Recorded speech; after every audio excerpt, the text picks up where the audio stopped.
பச்சை புடவைக்காரியாய் உன் தாய் மீனாட்சி நான் இன்று உன்னிடம் வந்திருக்கிறேன். தவறு செய்வது இயல்புதான். ஆனால் அதை திருத்தி செய்த தவறை ஒப்புக்கொண்டால் வாழ்க்கையில் வசந்தமாய் இருக்கும். எப்போதும் உனக்கு துணையாக உன் அன்னையான நான் இருப்பேன் என் குழந்தையே. உன்னை பல பேர் ஏமாற்றியிருந்தாலும் நீ அயர்ந்து போகாதே. எத்தனை இழப்புகள் வந்தாலும் சோர்ந்து போகாதே. நீ சந்திக்கும் தோல்விகள், இழப்புகள், ஏமாற்றங்களைப் போல 2 மடங்கான வெகுமதிகளை நீ அடைவாய். வாழ்க்கையில் நீ இன்று கஷ்டப்படுவதைப் போலத்தான் உலகில் இருக்கின்ற அனைவரும் ஏதோ ஒரு நாள் கஷ்டப்பட்டு இருப்பார்கள் என்பதை உணர்ந்து கொள். அதனால் இந்த உலகத்தில் நீ மட்டும்தான் கஷ்டப்பட்டு கொண்டு இருக்கிறாய் என்ற எண்ணத்தை தூக்கி எறி. துன்பப்படாத மனிதனே கிடையாது. அவரவர் கர்ம வினைகளின்படி அதை அனைவரும் அனுபவித்துதான் ஆக வேண்டும். தவறு இழைத்தவர்கள் எவரானாலும் தண்டனை உண்டு என்பதை மட்டும் நீ புரிந்துவிட்டால் உனக்கு வாழ்க்கையில் எந்த ஒரு கவலையும் இருக்காது. உனக்கு நிச்சயம் நான் வெகுமதிகளை அள்ளி அள்ளி தருவேன். இமைப்பொழுதும் உன்னை விட்டு இனி நான் விலக மாட்டேன்.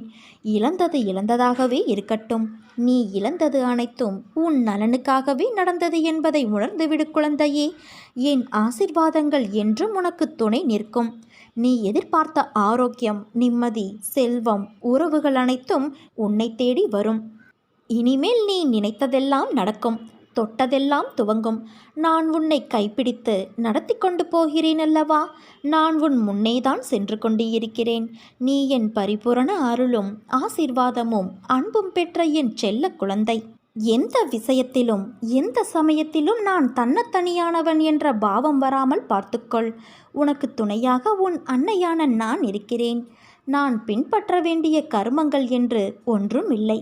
இருந்த போதிலும் உன்னை கடை தேற்றவே இவ்வுடலை மேற்கொண்டு இவ்வுலகில் அடி எடுத்து வைத்தேன். இங்கு வந்தேன். நான் ஜனன மரணத்திற்கு அப்பாற்பட்டவள். என் இச்சையே நிறைவேறும். என்னை ஆராதிப்பவர் இருக்கும் வரை என் அனுபூதிகள் தோன்றிக்கொண்டே இருக்கும். நான் இருக்கிறேன் என்ற உண்மையை தெரிவிக்கும். என் கதைகளை வெறும் கதைகளாக நினைக்காதே. அவற்றை என் உண்மை வடிவம் என்றே கருதிப்பார். உன் பாவனை ஏதாக இருக்குமோ அதற்கேற்ற பலனையே நீ பெறுவாய். என்னை யார் எப்படி ஆராதிக்கிறார்களோ அப்படிப்பட்ட பலனே அவர்களுக்கு கிடைக்கும். வாழ்க்கையில் சில நினைவுகள் மனதை ரணப்படுத்தும். சில நிகழ்வுகள் மனதிற்கு வருடலான சந்தோஷத்தையும் நிம்மதியையும் கொடுக்கும். மனதிற்கு நிம்மதி தரும்போது அது ஒன்றும் தெரியாது. இதுவே குழப்பத்தில் உன்னை சுற்றி என்ன நடக்கிறது என்பதை கூட உன்னால் அறியாத நிலையை உணர்வாய். அந்த சூழ்நிலையில் உன் அருகிலேயே நான் உனக்காக இருப்பேன். உனக்கான நல்லதை மட்டும்தான் செய்வேன். உனக்கும் உன் குடும்பத்தினருக்கும் எல்லாம் வந்து சேரும் குழந்தையே. உனக்கான காலம் வந்து விட்டது. எல்லாம் நல்லதாய் நடக்கும். உன் வாழ்க்கை நல்லபடியாக அமையும். நீ எதற்கும் கலங்கக்கூடாது. உனக்கு உலகமாக உன் அன்னையான நான் இருக்கிறேன். உனக்கு எதுவும் நேரவிட மாட்டேன். என் ஆசிர்வாதத்தோடு கூடிய அன்பு உனக்கும் உன் குடும்பத்தினருக்கும் என் கரங்களால் நான் வழங்கப் போகிறேன். நம்பிக்கையோடு கூடிய பொறுமையாக காத்து கொண்டு இரு. என் அருகில் நீ எப்போதும் இருப்பாய். பயப்படாதே தங்கமே. எதற்கும் எல்லாம் உன் அன்னையான நான் பொறுப்பு. நிச்சயம் உன்னை நான் கரை சேர்ப்பேன். நானே கதியின்றி இருக்கும் உன்னை எப்படி பாதியில் விடுவேன்? இன்னும் சிறிது காலத்தில் நீ எதிர்பார்த்தது உன் கையில் வந்து சேரும். நீ கவலைப்படாதே. வாழ்வில் நீ சந்திக்கும் சூழ்நிலைகள் எதுவானாலும் மகிழ்ச்சியோ துன்பமோ அதை சமமாக பாவிக்கும் மனப்பக்குவத்தோடு நீ இருந்தால் உன் மனதில் தேவையில்லாத கற்பனைகளும் குழப்பங்களும் வராது. இதுவரை தோற்றதையும் நம்பிக்கை இழந்ததையும் ஒரு அனுபவமாக எடுத்துக்கொள். நீ வாழ்வில் முன்னோக்கி செல்ல அது நிச்சயம் உதவி புரியும்.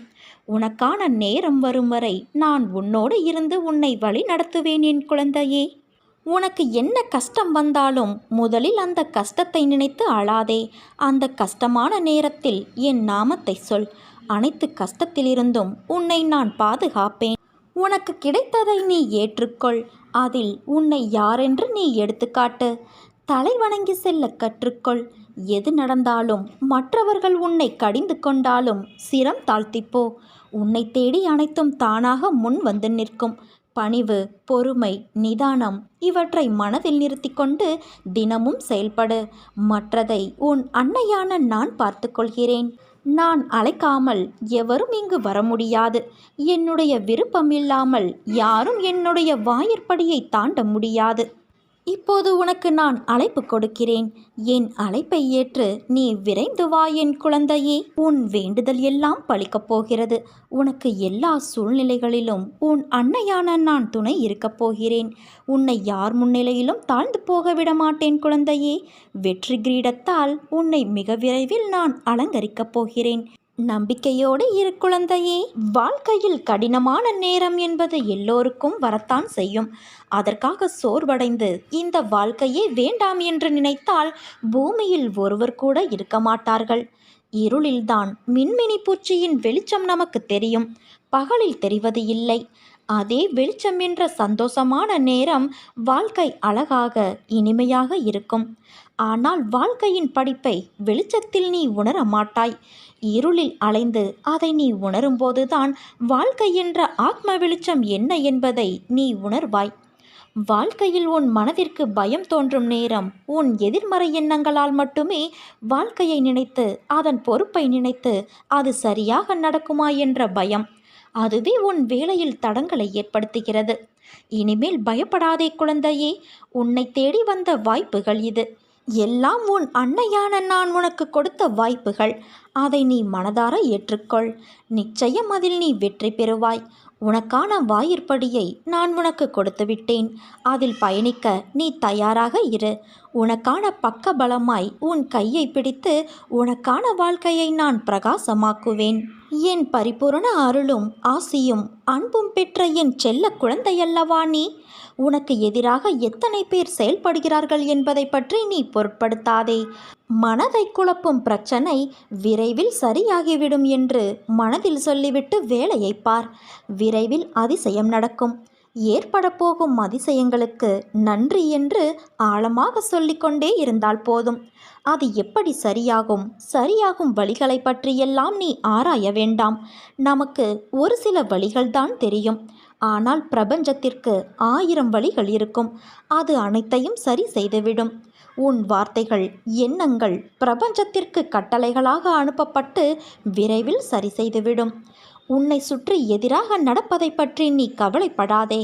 பயம், குழப்பங்கள் வரும்போது பதட்டமில்லாமல் அமைதியாக இருக்க கற்றுக்கொள். நான் மிகுந்த நம்பிக்கையாக இருக்கிறேன். விரைவில் அதிசயம் நடக்கும். ஏற்பட போகும் எல்லா அதிசயங்களுக்கும் நன்றி, இந்த பிரபஞ்சத்திற்கு நன்றி என்று ஆழமாக மனதில் சொல்லிக்கொண்டே இரு. நிறுத்தாமல் சொல்லிக்கொண்டே இரு. உன் வார்த்தைகள், நம்பிக்கையான உணர்வுகள், சந்தோஷமான எண்ணங்கள் போதும். எல்லாவற்றையும் சரி செய்துவிடும். உன் நேர்மறையான சக்தி இந்த பிரபஞ்சத்தை காட்டிலும் சக்தி வாய்ந்தது என்பதை மட்டும் நீ உணர்ந்து விடு. உன் உச்சி முதல் உள்ளங்கால் வரை கவசமாக நான் இருக்கிறேன். உன் தொழில் எதுவானாலும் உன் வேலையை என்னுடையதாக மாற்றிவிடுகிறேன். பார்வையும் பார்க்கப்படும் பொருளும் நானாக இருக்கிறேன். இவ்வளவாக நான் உழைத்து கொண்டு இருப்பதால் உனக்கு ஏன் தேவையற்ற பயமும் கவலையும்? எனக்காகவே ஏங்கு. என் மீதே ஆவல் கொள். எனக்காகவே கவலைப்படு. பரஸ்பர அனுக்கிரகத்தாலேயே நான் இருக்கிறேன். ஆத்மார்த்த அன்பு எங்கு இருக்கிறதோ அங்கு நானும் இருப்பேன். விசாலமான சிருஷ்டியில் நம்பிக்கையை உதவியாக கொண்டு என்னுள் நீ பிரவேசித்துவிடு குழந்தையே. உன் தன்மை நீரும் எண்ணெயையும் போன்றது. ஒட்டும் ஒட்டாமலும் இருக்கும். அதனால் இதுதான் அதனுடைய தன்மை, இதுதான் என்று நிர்ணயிக்க முடியாது. உன் தன்மையை கொஞ்சம் மாற்று. அவசரப்படாதே. கோபத்தை குறைத்துக்கொள். நிதானமாக இரு. அருவி, ஆறு இவை இரண்டும் ஒன்றுதான். அதில் இரண்டிலுமே தண்ணீர் தானே இருக்கிறது. ஆனால் அது ஏன் அருவி, இது ஏன் ஆறு என்கிறாயா? அருவி என்பது நாம் தலைமேல் ஆர்ப்பரித்து கொட்டும் தண்ணீர். ஆறானது நீ அதில் இறங்கினால்தான் தண்ணீர் உன்மேல் படும். அதே போலத்தான் வாழ்க்கையும். பொறுமை, நம்பிக்கை, நிதானம், சகிப்புத்தன்மை இவற்றை நீ கையாண்டால் உன் மனதில் அமைதி, நிம்மதி, சந்தோஷம் அருவியாக உன் வாழ்க்கையில் கொட்டும். நிதானம் இல்லாமல் இருந்தால் ஆற்றில் நீ நனைந்து போக மூழ்குவாய். அது போலத்தான் வாழ்க்கையிலும். அதனால் கவனமாக நடந்து கொள் குழந்தையே.